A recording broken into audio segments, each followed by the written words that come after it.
Welcome to Art Ed Radio, the podcast for art teachers. This show is produced by the Art of Education, and I'm your host, Tim Bogatz.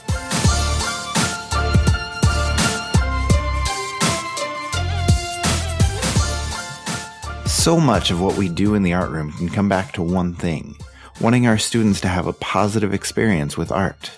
We praise art for its ability to empower our students and how it allows our students to express themselves in a positive way and how it can become an agent for social change. Today, we're going to talk to an artist whose work and whose life embodies all of these qualities, world-famous pop artist Romero Britto. He'll be on in just a little while, and I will ask him about his upbringing in Brazil, his inspirations as an artist, his everyday life, and his Miami studio, and most importantly, the power of art to affect positive change. Now, to begin with, I'm really excited to do this interview, for obvious reasons. This opportunity actually came about because Romero Britto will be a featured presenter at the Art Ed Now online summer conference, and as part of that, he agreed to come on the podcast. So this interview will give you a little bit from him, but if you really want to see what he's all about, make sure you sign up to see him at Art Ed Now. The conference is Thursday, July 14th, and you can find the details and sign up at artednow.com. For those of you that aren't as familiar with Romero Britto, let me give you a little bit of background. He's from Brazil, he's part of a huge family, and he grew up making drawings and paintings on any surface he could get his hands on. He studied it in Europe for a little while and really started to make it big with his art in the late 1980s. He set up his studio in Miami and has been working from there ever since. He's world famous, and his art has some unmistakable qualities. It's very modern, it's very bold, and it's very colorful. In fact, if you don't know his stuff, do me a favor. Okay, hit the pause button right now and go look him up. Seriously, go do it.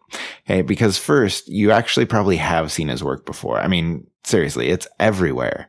And secondly, the interview is going to make a lot more sense when you can visualize the work that he's describing and that he's talking about. Okay, he's worked with Volvo, Audi, Pepsi. He's done the Super Bowl halftime show. He designed the poster for the 2010 World Cup. His work is ubiquitous, and there's a lot of great stuff to see. Now, on a personal note, I love Britto's work for a couple of reasons. First of all, he's got this great mishmash of styles. A lot of people would call it or consider it pop, but I would say it's more of a neo-pop. And he infuses these elements of cubism to create this really distinct look. It's bold, it's audacious, the colors, the patterns that he uses absolutely demand your attention. But at the same time, there's this level of simplicity there that makes his work easily accessible. Okay, for that reason, a lot of art teachers gravitate toward his work. He's an awesome artist to show to our students because his work introduces so many concepts, and the optimism that shines through in his work is something that most of our kids respond really well to. But honestly, you don't need to hear about it from me when you can hear about it from the artist himself. Romero Britto is here, and he's ready to go. Let's get this interview started.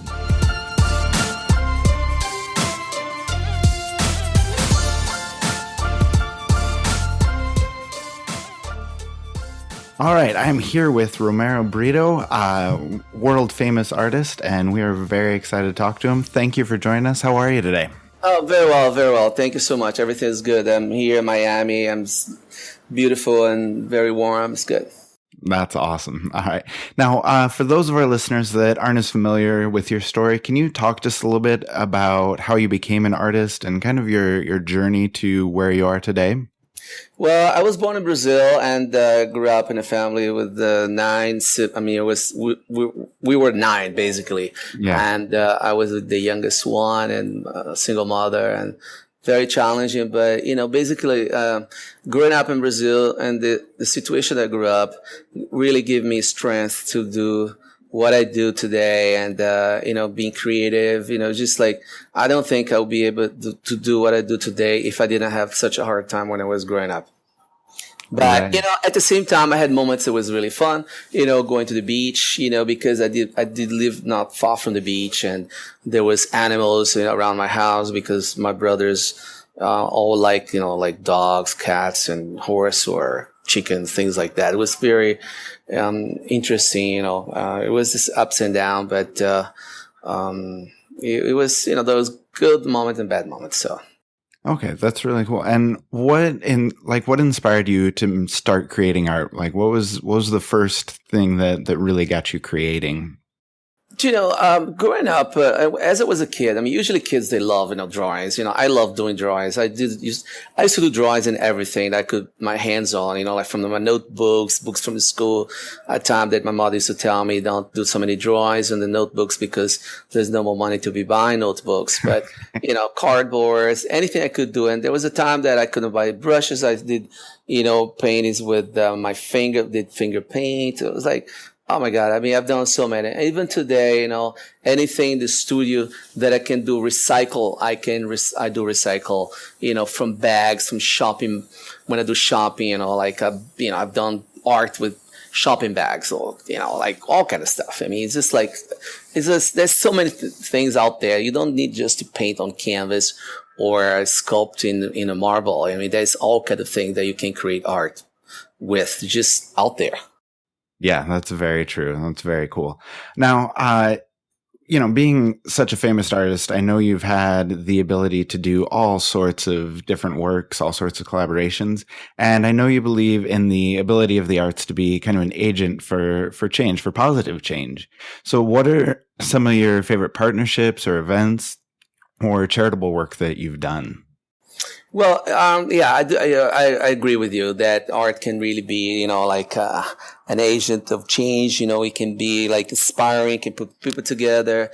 I myself, I'm so blessed because I have this gift, that I can create art and I can, help people through my art or put people together, work with charities, brighten up a day of a person or a family. So many families, they get together to come to see my studio, to come to see my art, to go to exhibition, travel sometime with me far away to come to my shows, be part of, my career. It's unbelievable. So it's been like a real amazing opportunity for me to be able to do what I do every day. Yeah, that's great. And when you're doing those sorts of things, like why do you think that sort of stuff is important? Like, do you have like a mission as an artist, something that you want to try and accomplish with your work? I definitely want to create images of hope and happiness and love. I definitely want to be a kind of person that come to this world to add, but not to take and disturb. And I think,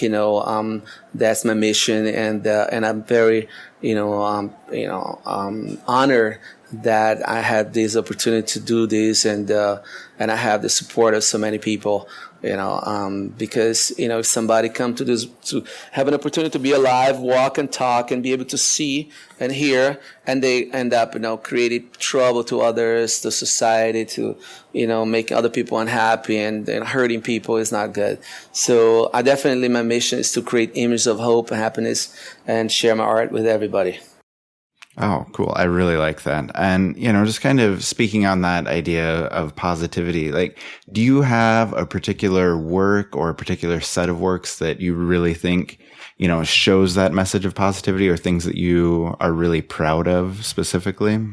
Yeah, I mean, listen, yeah, sometimes you can be very direct and sometimes it can be with the colors and the shapes. I think very important is to have as much color as possible in a painting. And then you can show happiness with a painting that's all yellow. I mean, immediately, if you go to a room, it's all yellow, boom. But, I did have some other pieces like A New Day, A New Day is like a new day that you start, and it was like hearts and flowers and, green fields and everything is like special and beautiful. That's almost like a magical world, which is out there as well. And, but I express myself in a painting and, it's kind of, it only if you see it, for you to understand a painting, but basically my work is very direct, colorful and fun. And I don't talk about anything that's negative that the media is talking about out there. I definitely don't want to be a reporter for bad news or horrible things. Right. I definitely hope that when somebody see one of my paintings, they get excited, they get happy, they feel good. And when they think about my art, they're going to have good memories, not bad memories, or nightmares. Yeah, I like that too. Now, and just kind of staying on that same theme, like you take that inspiration from positivity and from everyday life and trying to spread that positive message. But, as you've been doing this for, your entire life, you've been creating work your whole life. What do you do to keep things fresh, like on a daily basis? Like, besides positivity, what are some of the other inspirations you have? The world is out there. There's millions of things that you can see and that I see, and I get excited, inspired, and so much. There's so much. It's like it's millions of things, trillions of things that is out there, done already from nature and from people. Cities around the world, architecture. All kind of stuff. My goodness, it's just unbelievable the amount of things out there already that is inspiring. And I think one thing is very important is to have your feet on the ground, because once you do that, it's much easier for you to see it. Because once you lose yourself, it's kind of hard for you to get inspired and for you to see things that's so close to you, and it can be so inspiring to you.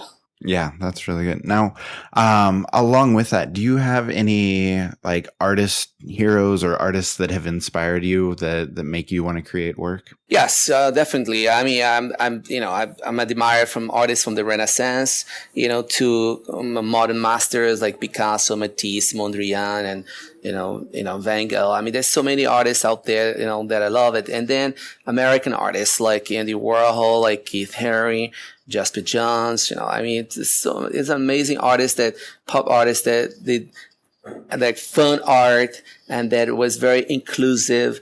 I definitely like the idea of including people, not excluding. A lot of time artists, or people in the arts, they talk about being exclusive, like selling a bag or a pair of shoes, like a fashion house. But the idea for me and my art is about inclusion, not exclusion. And basically that's the thought. And basically, I have, several artists that I love, and also today I collect, I have, piece of Frank Stella, I have, Andy Warhol, I have Keith Haring, I have Roy Lichtenstein. I have drawings of Picasso. I love collecting art. I have more than 500 pieces of art, basically. Oh, wow. That's really cool. Really cool. Now, can you talk a little bit about being in Miami? I know you've been there for 25 years or so. Like, what drew you to Miami originally, and what do you love about living there and working there? Well, I wanted to, going a little bit back, growing up in Brazil, I wanted to be a diplomat. I wanted to travel the world, and I ended up spending 1 year in Europe. I was very lucky to spend 1 year in Europe, and then I came back to Brazil to continue my studies because I wanted to be a diplomat. And then when I went back and I was in law school, I was so miserable that I said, this is not for me. And I never thought my art would be, it would take me to places. And I said, I'm gonna just try my art. And then when I decided about trying my art, I said, I'm going to go back to Europe, because I thought Europe was the place with, culture and everything. But a friend of mine was going to University of Miami, and then I came here to visit a friend. I love the city so much. I went to Europe, and then being here, just knowing a little bit of Miami, a glimpse of America, Miami and New York. And I was like, when I was in Europe, I said to myself, I want to be in a place that's very dynamic and it's very multicultural. So, and I love Miami, and I come back to Miami. I live here ever since. I have a house in New York, but, and I travel the world. I've been to so many countries, but this place here is very inspiring, sunshine year long, and the people from all over, you can have a vacation during the day, anytime if you want, but just driving around, you see the water, it's so refreshing, so inspiring. I call Miami paradise, basically. Yeah, that's perfect. And I feel like that city very much fits your personality and fits your art. It seems like it's a good fit for it. Thank you. But now, we have a lot of art teachers that listen to this show, and I know they love to tell stories about artists and kind of what they do and how they work. So can you tell us a little bit about, I guess, what a typical day would be like for you as an artist? Like, what do you do from when you get up till when you go to bed at night? What does a day in your life look like? Well, I mean, my day is like, it's very long because I want to do so much, basically I want to make as much as possible of my day, and so I wake up really early and take a shower, and then I march to the studio. So I say march means I drive to the studio. Okay. And I start my day. And I start my day usually very early. When I'm not traveling, I come here so I can do as much as possible early in the morning. But before all my staff arrives, I have about 100 people that work in my studio. My studio is about 50,000 square feet. And there's people all the time coming, going, visitors and things like that. It's not open to the public, but we do have collectors and friends, or people, that we do business, coming over here because, that's where they come to meet with me. But, and then I have meetings, and then I go out sometime for lunches. And the end of the day, I paint, of course, during the whole day, meetings, painting. It's very mixed. Right. And then I go for dinners, in the evenings with collectors, or if not, I stay painting until very late, and I go to sleep very late. I wake up very early, and then I do some exercise, in the end of the day before I go out. And if I travel, like tomorrow, I'm going to be going to London. And, usually my trips, I try to do very quick. I go to London tomorrow and I'll be back Saturday in the afternoon.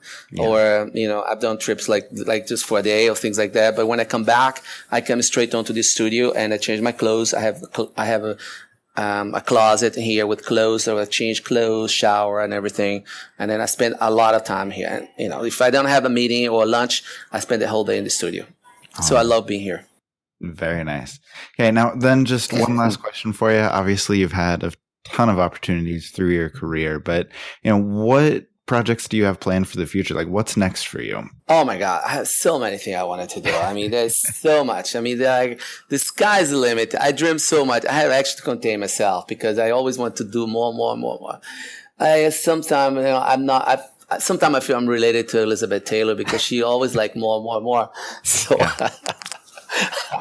but anyway, so much I wanted to do. I definitely want to, share more of my art in public areas, public places, sculptures, in different countries, in different part of the world that, I want to have more of my work. So I do have sculptures in public areas in Asia, in several countries in Asia and Europe, but there's so much more that can be done and to share my work with the world. So it's just a matter of time. And I just signed a very special deal with a huge art collector from in the world that has a museum in Mexico City, and his name is Carlos Lam. And I just did a very beautiful alliance with this group of companies, and I'm going to share my work in with the clothing line and all kind of stuff for the home that are going to be doing it, and they're going to be sold in different part of the world as well. So it's great. All right. That sounds like a great opportunity, and we will definitely look forward to seeing that. So, all right. Well, thank you very much for joining me today. It was great to talk to you. Me too. Thank you so much. And whenever you're in Miami, come to visit the studio. We will do that. Thanks a lot. All right. Thanks. Bye. Ciao. Now that was a lot of fun.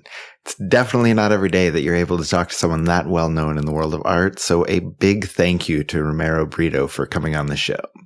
And again, if you want to hear more from him, check out his featured presentation on July 14th at the Art Ed Now online conference. You can sign up at artednow.com.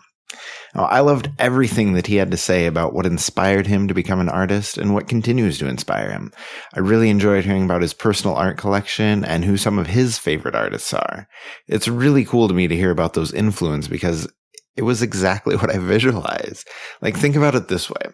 If you were to look at Britto's work, you would probably say he's influenced by Keith Haring and Andy Warhol especially, plus Picasso, maybe Roy Lichtenstein, Jasper Johns. And guess what? He named every single one of those artists in the interview.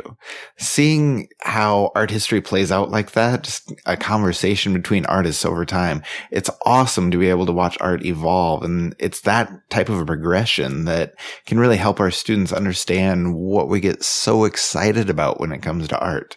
Hey, Brito is a great artist to introduce to your students. Hey, that art historical context is an important part of it, of course. But more importantly, it's all about what I said at the beginning of the show. It's his approach that embodies that optimism and positivity, and it can provide something really valuable to our students. Because it's not just about the art. It's about what the art can do. Hey, that message of optimism and positive expression, if we allow our kids to embody that, if we allow our kids to embrace that, that's going to empower our students for a long time to come.